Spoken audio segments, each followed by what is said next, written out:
il faut donner une sécurité à ton mari ou à ta femme. Il faut valoriser ton homme et ta femme. Et puis, qu'est-ce qu'on peut dire encore? Il faut créer dans le cœur de l'autre un sentiment d'appartenance. Il faut que dans tes bras, ta femme ou ton homme sait que c'est chez lui. Parce qu'une femme peut tomber, un homme peut tomber, mais s'il a laissé ces trois choses dans la tête de quelqu'un, c'est facile à pardonner une femme qui a laissé dans la tête de son homme que c'était son homme qui était précieux. Ce n'est pas l'occasion de parler de la sexualité, ce n'est pas l'occasion de parler de moments de qualité, mais soyez responsables de vos chambres, de vos salons et de vos cuisines. Vous comprenez? Quand tu es dans ta chambre, c'est ton monde à toi. Accomplis tes rêves. Mets-toi au service de ton frère, de ton mari. Vis toutes les rêves, sois excellente là-bas. Sois la meilleure personne dans ta chambre. Sois aussi la meilleure personne dans ton salon. Sois aussi la meilleure personne dans ta cuisine. Sois aussi la meilleure personne de ton mari ou de ta femme dehors. En fait, quand tu vis avec quelqu'un, laisse de bons souvenirs dans sa tête. Quand il pense à toi, quand il voit une autre femme ou un autre homme, il pense à toi et dit non. non. Il tombe, il dit chez moi. Ça, c'est vrai. Oui, c'est ça. Au niveau de la rupture avec la famille, donc je disais, donc on peut vraiment, si une fois, je vais voir avec les frères et sœurs, si on peut continuer parce que c'est vraiment riche. Et la rupture avec la famille, donc on peut voir là, c'est la non-maturité. Voilà, qui fait que l'un ou la femme ou l'homme se penche vers les siens, que ce soit la famille ou les amis. Et puis ça aussi, ça crée des problèmes. Donc quand l'autre là, c'est le problème. Surtout dans nos cultures africaines, c'est terrible parce que d'abord, on est dans des familles pauvres. C'est très peu de personnes qui ont de richesses, qui ont des héritages, machin. Si quelqu'un, une personne seulement qui a étudié, qui a un bon travail, doit aider toute la compagnie du derrière. C'est ça le grand problème. Et puis, on ne peut pas laisser que ta soeur ou ton neveu ou ta nièce souffre, et puis tu es là, tu as quelque chose, tu ne peux pas l'aider. C'est la solidarité africaine aussi. Ça nous mène à des problèmes aussi très sérieux. Ma soeur, c'est vrai ce que tu dis. Mais imaginons qu'un homme ou une femme rompe avec sa famille seulement pour s'offrir à son homme ou à sa femme. Vous ne voyez pas que c'est aussi un problème de consécration?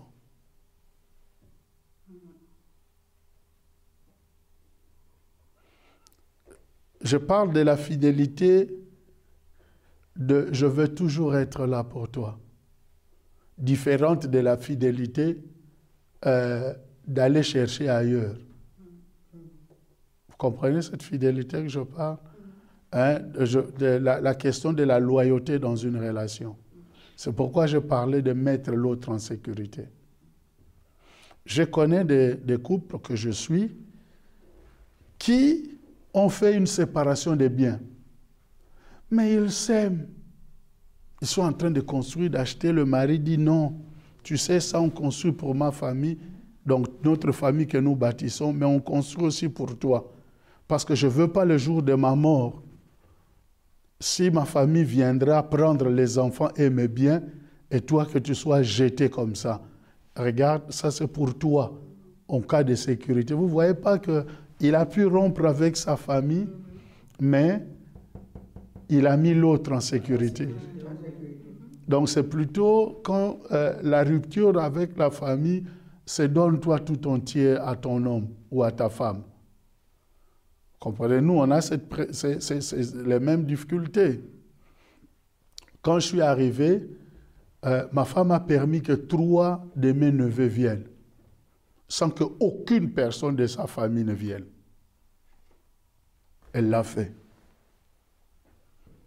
Maintenant, depuis 1994, on est ici. Et c'est seulement l'année passée que sa sœur est venue. C'est seulement l'année passée que pratiquement notre investissement de l'année passée, c'était chez elle. Presque 20 000 francs de notre économie. Toute l'année, c'était chez elle. Nous ne sommes pas dans une vie de compromis, nous sommes dans une vie de collaboration. Exactement. Même si c'est chez ta famille qu'on va aider. Vous pouvez parler, vous discuter. Si c'est juste d'aider d'abord là-bas, on peut le faire. Nous, dans la première personne qui est venue, c'est ma nièce, son père venait de décéder. Ça crée un problème dans la famille. Et puis mes grands frères ont dit, non, pour consoler la famille, comme leur père est mort jeune avec 50 ans, est-ce que dans tes relations, tu ne peux pas nous aider pour prendre la première fille? J'ai discuté avec ma femme, je venais d'arriver. Elle a accepté. Aline est venue. Mais tout justement, mais c'est là. Alors, la deuxième situation qui m'est arrivée, c'est que mon frère avec mon neveu Trésor, il y a un conflit, il ne parle plus avec son père, ça ne va plus, et il veut absolument étudier en Europe, en Allemagne, ça n'a pas marché. Et puis, Gabriel, est-ce que tu ne peux pas m'aider? Je venais de terminer les études, j'étais en train de terminer les études, je parlais avec Magda. Je parlais avec ma femme, écoute, comment on fait pour que mon grand frère soit en paix avec son fils et tout? Ma femme m'a dit, bon d'accord, comme il y a une possibilité chez Magda, alors on va aider Trésor. Il est venu jusqu'à aujourd'hui, on n'a même pas le numéro de téléphone. Neveu, on n'a pas. Presque 16 ans. Il est venu à un anniversaire comme ça, à l'immeuble. Il n'a même pas regardé ses cousins là-bas. On l'a fait. Rupture avec la famille. Rupture avec la famille.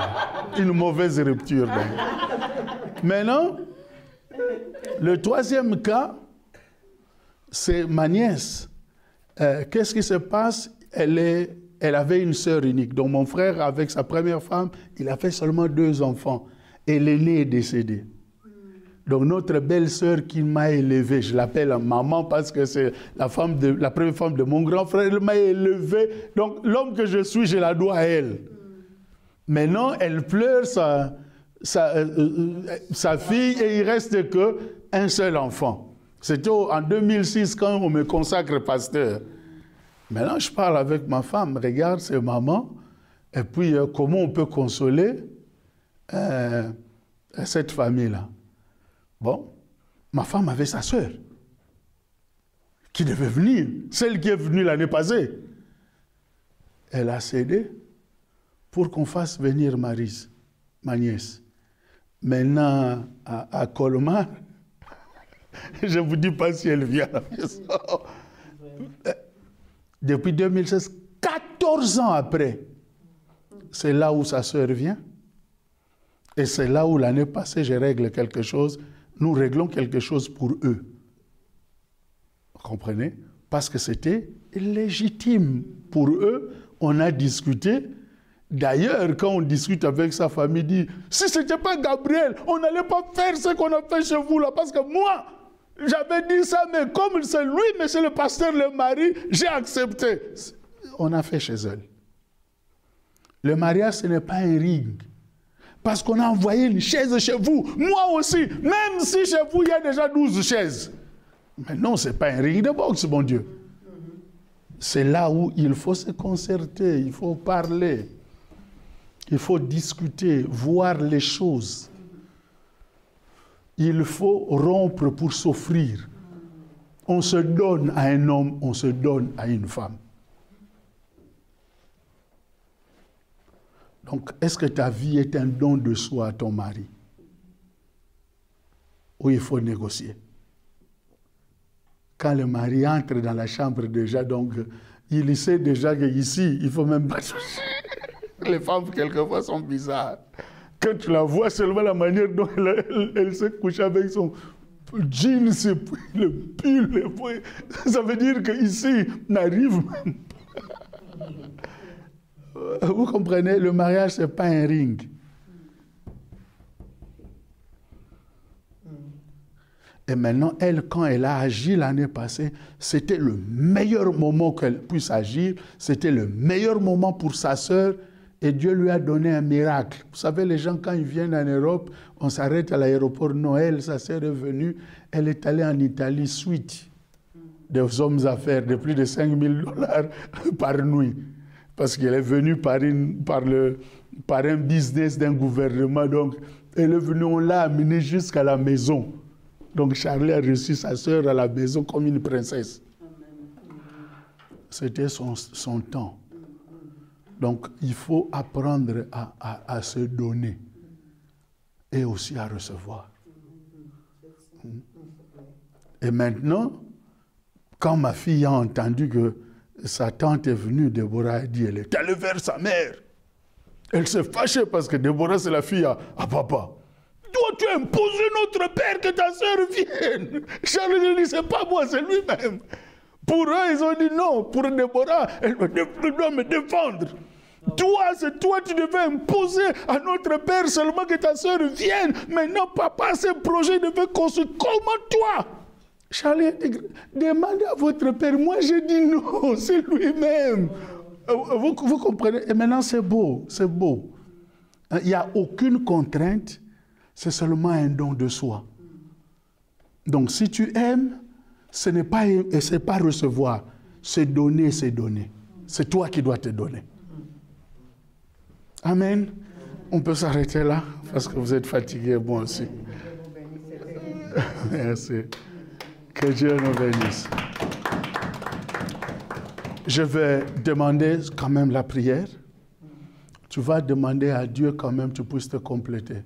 Frère, on a 1 minute de prière. Prie que tu sois quelqu'un qui vit une complémentarité. Si tu es déjà en couple, prie Dieu pour que tu puisses divorcer avec ta famille. Les divorces que je te demande, c'est les divorces avec papa, avec maman, avec grand frère, grande sœur et les amis. Pour que tu vives bien ton couple et ta famille. Et si tu vois que dans ton cœur, la parole de papa, de maman, de tantes, de grandes sœurs est plus importante que la parole de ton mari, c'est une faute, ou de ta femme, c'est une faute. Répands-toi, ce n'est pas une bonne manière de vivre. Si tu as encore des problèmes de te donner, de t'offrir à ton mari ou à ta femme, c'est une faute. Traite ça dans la présence de Dieu et puis fais une décision. À partir d'aujourd'hui, je vais faire équipe avec mon homme ou avec ma femme. Prions le Seigneur. Seigneur, ce jour où tu viens de nous apprendre comment nous pouvons nous comporter, Seigneur, vis-à-vis de nos partenaires. Que ce soit homme ou femme. Seigneur, c'est ta parole qui nous le dit. L'homme quittera son père et sa mère et s'attachera à sa femme. Seigneur, nous avions été trompés par l'ennemi, trompés aussi par nos cultures, nos traditions. Et aujourd'hui, nous voulons appliquer ta parole dans nos vies. Nous voulons appliquer ta parole dans nos couples. Seigneur, je prie maintenant, je brise les liens qui nous lient encore avec nos pères, nos mères, nos tantes, nos nièces, nos neveux, nos amis, les mauvais conseils qui viennent infecter nos couples. Dans le nom puissant de Jésus-Christ, que cela soit rompu maintenant afin que nous puissions vivre la vérité, ta vérité qui est ta parole. Seigneur Dieu Tout-Puissant, je prie, Seigneur, d'effacer le passé dans la vie de chacun et chacune de nous. Et que, Seigneur, ta parole puisse graver dans nos cœurs, dans nos pensées et dans nos manières de faire. Seigneur, merci parce que tu nous aimes tant et que tu nous apprends. Je bénis aussi ton serviteur par lequel, Seigneur, tu as passé pour nous enseigner le savoir vivre, Seigneur, dans nos foyers, dans nos couples. Seigneur, aussi, je bénis les enfants, Seigneur, qui appartiennent à chaque couple ici présent. Père, je demande ta grâce particulière, que tu continues par nous donner, Seigneur, cette victoire. Car au début, Seigneur, l'ennemi avait pris l'emprise sur nous et croyant que nous n'allons pas découvrir la vérité. Mais aujourd'hui, nous avons eu cette vérité que nous voulons marcher et nous donner entièrement à toi. Seigneur, que ton esprit soit avec chacun de nous et qu'on continue par nous enseigner, nous éclairer, Seigneur, dans tout ce que nous n'avions pas compris concernant le bien-être du couple. Nous te remercions pour cela et pour le reste, Seigneur, des enseignements, nous te demandons une grâce de nous aider aussi, Seigneur, pour l'avenir, afin que nous puissions continuer par creuser, par comprendre, par apprendre, Seigneur, comment avancer dans le couple. Sois élevé au-dessus de toutes choses, dans le nom de Jésus-Christ. Amen. Amen. Madame Okito, est-ce que tu peux nous aider dans cette question de complémentarité? Que nous soyons des équipes dans nos couples, que chacun apporte sa pierre à l'édifice qu'on appelle le couple, le mariage. Que la femme aide son mari, que le mari aide sa femme, et que chacun d'entre nous, chaque partenaire soit l'aidant de l'autre. C'est comme ça que nos faiblesses seront vaincues et le Seigneur sera glorifié. Est-ce que tu peux encore te lever devant le Seigneur, s'il te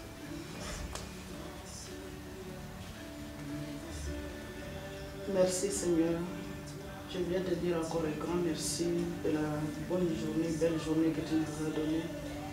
Merci pour le pasteur et son épouse qui est venue partager avec nous cet enseignement. Seigneur, nous te bénissons. Papa, je te demande vraiment dans nos couples que cette complémentarité naisse vraiment dans nos couples, le roi de gloire, pour donner l'honneur à ton nom. Que nous soyons vraiment des époux et des épouses qui s'aiment, qui disent une seule chose dans nos maisons, dans tout ce que nous faisons. Nous sommes des aides pour nos maris et aussi sont des aides pour nous. Seigneur, nous voulons vraiment vivre l'unité dans nos couples. Nous voulons vivre cette complémentarité dans nos couples. Et avec notre force, nous ne pouvons rien faire. C'est pour ça que nous demandons vraiment que l'Esprit de Dieu nous aide, que l'Esprit de Dieu vienne diriger nos vies de couple. Parce que le couple, c'est la base de l'humanité, c'est la source de tout. Quand il y a le bonheur dans le couple, c'est toute l'humanité qui sont dans la paix et dans la joie. Alors nous avons vraiment besoin de ton esprit pour nous guider, pour nous aider, pour nous conduire dans tout ce que nous entreprendrons dans nos couples. Au nom de Jésus-Christ, nous avons essayé de prier. Amen. L'homme a de l'onction. Moi, j'ai reçu, ce que j'ai vraiment aimé dans cet enseignement, c'est dans un couple, parfois celui qui a tort sauve le couple. Wow.